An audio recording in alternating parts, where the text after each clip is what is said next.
A paz do Senhor, amados, um bom dia a todos. Espero que esteja tudo bem com você e com a sua casa. Hoje é o dia 195 da nossa leitura anual. Fique conosco.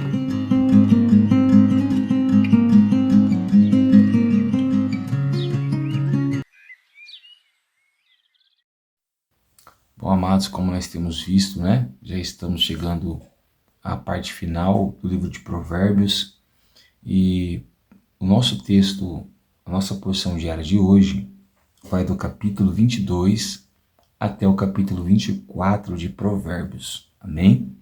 Separe um tempo, se dedique a essa leitura, preste atenção naquilo que te chamar a atenção, faça suas meditações. Eu creio que Deus irá te abençoar poderosamente.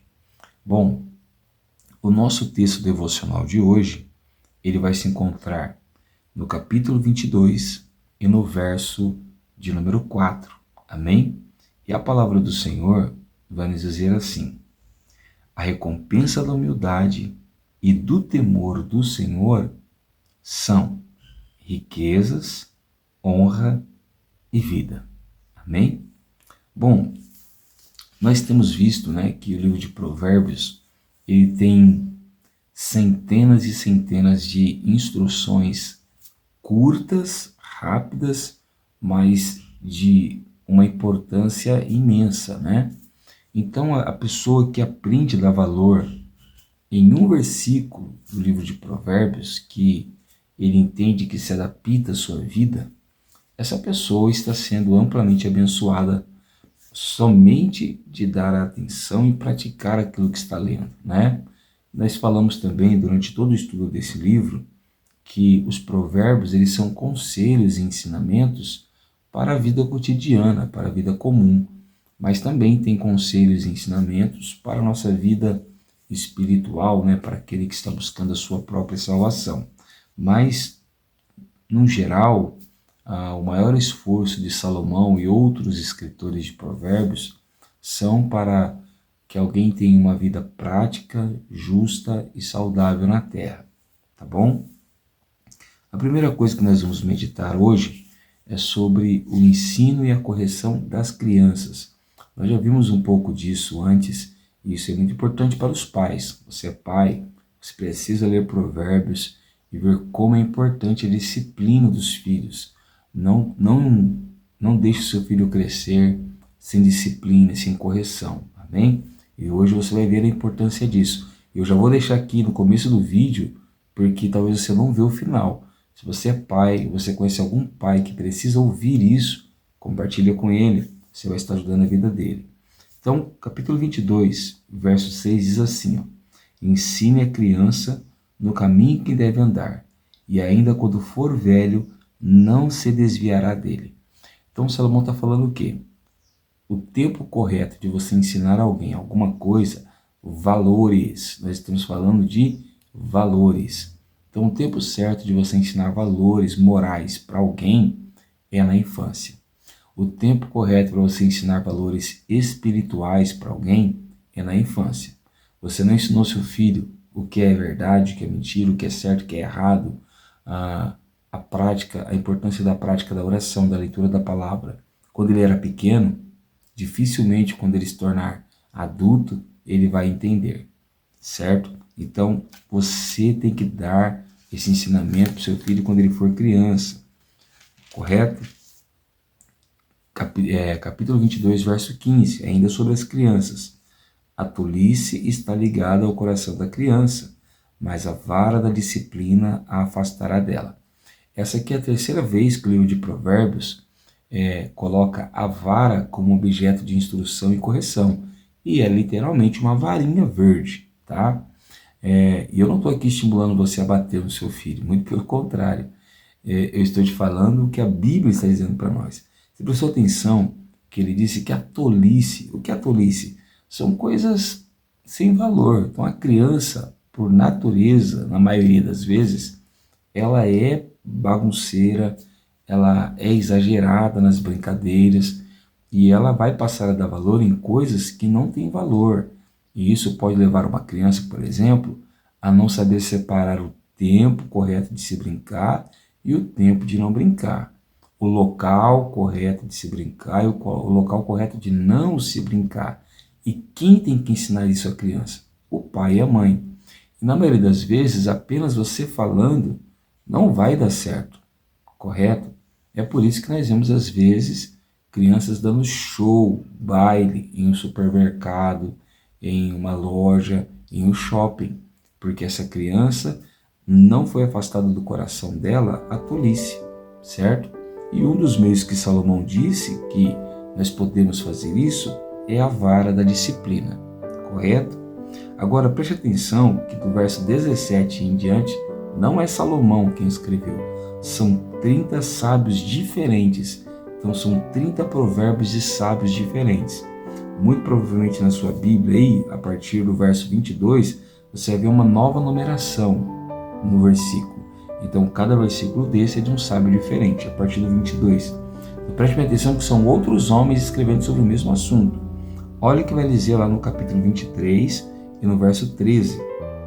Diz assim, não deixe a criança sem disciplina. Tem pai que não deixa a criança sem brinquedo, sem doce, mas a disciplina não. Então preste atenção, não deixe a criança sem disciplina, porque se você a castigar com a vara, ela não morrerá, certo? E aqui não está falando de você açoitar o seu filho, não. Está falando apenas de você liberar sobre ela um pequeno e leve castigo, para que ela entenda a disciplina. E olha o que diz no verso 14: você a castigará com a vara e livrará a alma dela do inferno. Leia com atenção aí na sua Bíblia, amém? Então o pai que ama o filho é o pai que corrige o filho. O pai que quer ver a salvação do seu filho é aquele que enquanto criança o disciplina, amém? Bom, você vai ter aí então diversos conselhos muito importantes. Se você, por exemplo, chegar lá no capítulo de número 23, versos 22 ao 26, você vai ver que o pai vai estar falando. Escute o que seu pai está falando, compre a verdade e não venda. E depois vai estar falando que o filho deve prestar atenção nas obras do pai. Então aqui está falando que o pai tem que ser sábio, o pai tem que ser justo e o pai tem que ter obras para poder ensinar os filhos. Então não adianta nós exigirmos dos nossos filhos se os nossos exemplos não forem positivos. Para eu cobrar algo do meu filho, eu preciso fazer aquilo que eu estou cobrando dele. Amém? Bom, nós temos outros conselhos aqui importantes hoje para nós, e o nosso tempo é bem curto, eu quero ser bem rápido. Uma outra coisa interessante que esse livro de provérbios, nessa porção de provérbios tem para nós, é, por exemplo, que você não deve andar com pessoas iradas.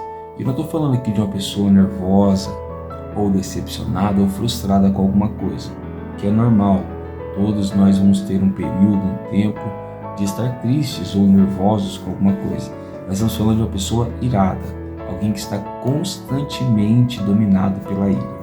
Olha o que diz o capítulo 22, o verso 24 e 25. Não faça amizade com quem facilmente fica irado, e nem ande na companhia de quem é agressivo, para que você não aprenda o seu caminho e assim fique preso numa armadilha. Então aqui eu quero falar para você um meio pelo qual as pessoas sofrem naturalmente, apenas de andar com alguém. Se você andar com um irado, automaticamente você vai se tornar irado juntamente com ele. E se você prestar atenção, a ira é uma armadilha, porque ela prende a pessoa de tal forma e a pessoa fica como um animal caçado. Ela não consegue se soltar da ira. E ela vai atribuir para a vida dela sofrimentos e mais sofrimentos, certo? Outro conselho importante aqui está lá no capítulo 22, 28, que diz assim, não remova os marcos antigos que os seus pais colocaram, certo? E isso é muito importante, porque nós temos que tomar cuidado que hoje em dia as coisas estão mudando muito rápido, os valores estão mudando e tem coisas que os nossos pais nos ensinaram, os nossos avós nos ensinaram que nós não deveríamos estar mudando e que tem trazido muito sofrimento e angústia para nós. Amém? Bom, outra coisa interessante que nós temos aqui no estudo de hoje se encontra lá no capítulo 23 e nos versos 17 e 18, que diz assim: não tenha inveja dos pecadores, pelo contrário, se preserve no temor do Senhor todo o tempo, porque certamente haverá um futuro e a esperança não será frustrada. Então, ou seja, nós não precisamos ter inveja daqueles que estão conquistando as coisas de uma forma injusta, de uma forma errônea.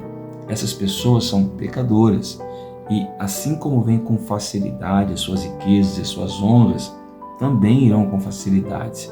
E essas riquezas e honras, muitas vezes, não trazem uma motivação verdadeira e genuína para essa pessoa. Na maioria das vezes, a paz não reina sobre essa casa, e muito menos a salvação. Então não precisamos nos invejar dessas pessoas. Precisamos fazer o que é justo e correto, porque haverá um futuro e a nossa esperança não será frustrada. Amém? Olha que coisa interessante que tem no capítulo 24 e no verso 17. Diz assim, quando o seu inimigo cair, não se alegre e nem regozije o seu coração quando ele tropeçar. Muitas canções no meio cristão e no meio gospel nos ensinam isso. Muitas pregações no meio cristão e no meio evangélico nos estimula isso, a você se regozijar quando o teu inimigo perecer, porque uma hora você vai estar lá em cima e o teu inimigo vai estar lá embaixo. Isso não é algo que agrada a Deus. Isso não é algo que honra o coração de Deus. Porque talvez o teu inimigo de hoje, ou a pessoa que pensa ser o seu inimigo, porque nós não podemos ter inimigos, essa pessoa talvez amanhã vai chegar ao mesmo conhecimento de salvação que você tem. E ela vai passar a buscar o mesmo Deus que você tem. E talvez ela vai chorar junto com você em períodos de oração. Certo? Então você não deve desejar o mal aí do seu inimigo. E o próximo versículo vai nos ensinar o porquê. Olha o que diz o verso 18. Para que o Senhor não veja isso e se desagrade e desvie do inimigo a sua ira. Imagina que você está alegre com a derrota do seu inimigo e Deus vai lá e tira a ira de cima dele. E essa ira pode vir até sobre você. Então, nós temos que tomar um cuidado muito grande. Não deve haver dentro do cristão um instinto e um desejo de vingança. Amém? Vou deixar aqui duas tarefinhas, se você desejar. A maldição da embriaguez e a maldição da preguiça. A maldição da embriaguez está lá no capítulo 23, dos versos 30 ao 35. Leia e você vai ver qual o perigo do álcool. Tá? Isso aqui não é um preconceito, tá? E muito menos uma condenação, é apenas um conselho. Outra coisa, capítulo 24, dos versos 30 ao 34, mostra a maldição do preguiçoso, da preguiça, daquele que não quer trabalhar. Leia, vale a pena, tá bom? O nosso texto devocional ficou lá no capítulo 22 e o verso de número 4, certo? Não sou contra campanhas, propósitos, muito pelo contrário. Desde que você faça com seriedade para buscar e conhecer mais de Deus, vale a pena. Porém, muitas pessoas vivem à base de campanhas e propósitos para ser abençoadas. E nós temos aprendido aí durante esse ano, no estudo da Palavra de Deus, um dos princípios importantes da bênção, que é que você não precisa buscar ela, você não precisa fazer propósitos por ela. Em alguns casos, Deus vai esperar que você faça, mas na maioria, não. Tá? Você apenas precisa mudar o seu comportamento.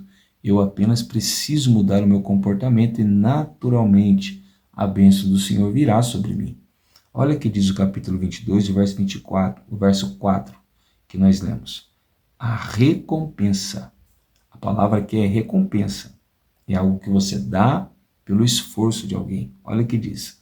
A recompensa da humildade e do temor do Senhor são. Vamos lá.